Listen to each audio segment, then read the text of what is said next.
So what I wanted to do here was to go over some pharmaceuticals and also do some herbs. But in the herbs, I want to sort of talk conceptually about why we would use herbs. The most useful thing in thinking about herbs in the context of substance use disorders is really thinking about how various herbs work in conjunction with the nervous system. Same goes for benzodiazepines. I said it earlier and I'll say it again. When you think about alcohol and benzodiazepines, just conceptually, think of them as being about the same. For the exact same reasons that alcohol can be fatal to withdrawal from, benzodiazepines can absolutely be fatal to withdrawal from. The other herb, it's funny that this is the next slide because the other herb that she felt like was so useful for her was avena. And of course most of us are working with sativa or fatua.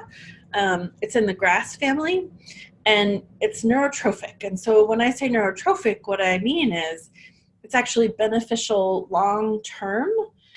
And if you look at the graph in front of you, you can see that opioid use really skyrocketed between the year 2000 and 2014. Excuse me, not just use, but deaths. A lot of times people will talk about the fact that we're in an opioid epidemic, and I would say really we're in an overdose epidemic. So that leads us to Suboxone, which also is known as buprenorphine naloxone. So it is this blue line on this graph. And the way to think about Suboxone or buprenorphine is that it's the yellow light is on. And if you're thinking about it from the dimmer switch analogy, think of it as your romantic setting. And then the final medicine that I think folks should know about for opioid use disorder is naltrexone. This is an especially confusing name given that there was another thing we talked about that was called naloxone. Naltrexone is a very, very long-acting version of naloxone. So what this means is that it blocks the opioid receptors and stops all opioid activity from being able to happen on those receptors.